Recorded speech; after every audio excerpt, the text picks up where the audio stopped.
Détenteur d'un doctorat en médecine vétérinaire, Pierre Moreau a œuvré entre 1950 et 1969 à titre d'inspecteur vétérinaire pour l'Agence canadienne d'inspection des aliments.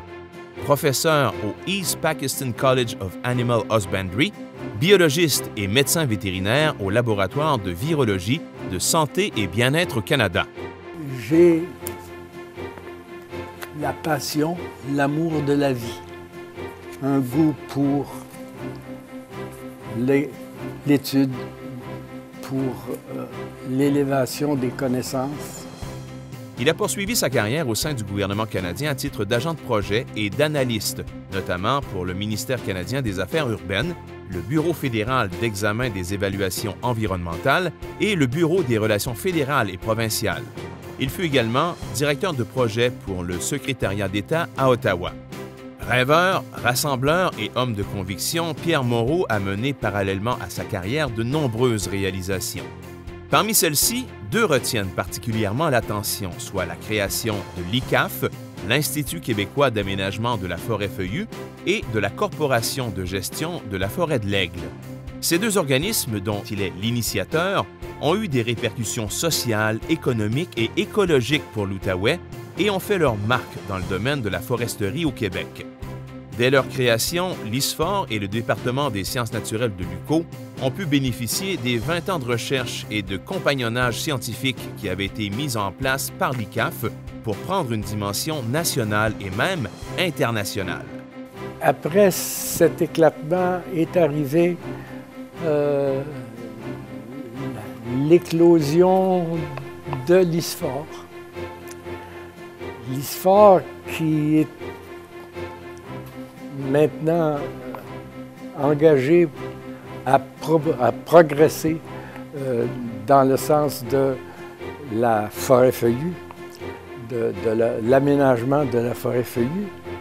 Et après cette fleur-là est venu le fruit du département de sciences naturelles. Lui-même propriétaire de la firme forestière Sylvec de 1970 à 2000, une terre à bois de 345 acres, Pierre Moreau a été un contributeur marquant du nouveau modèle de foresterie participative qui est au cœur de la nouvelle loi forestière. En effet, dès le début des années 1990, il a conduit des revendications voulant favoriser la prise en charge du développement du territoire forestier par les acteurs de la communauté.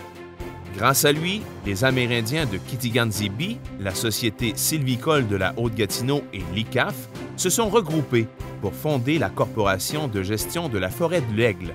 Ce projet constitue une balise importante dans la réflexion québécoise sur la gestion du territoire forestier.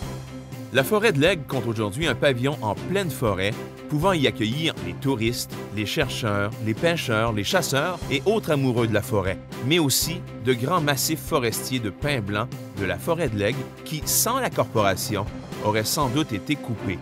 Un édifice a été nommé en son honneur à Maniwaki pour souligner sa contribution exceptionnelle au projet de la forêt de l'Aigle. Outre ses réalisations dignes de mention, M. Moreau fut administrateur et vice-président de la Corporation des aînés de la cabane en Boiron. La vie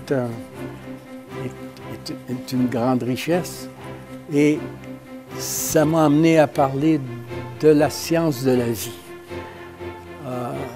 Je pense qu'il faut qu'il y ait beaucoup plus de travail qui soit fait à partir de cette notion-là de science de la vie.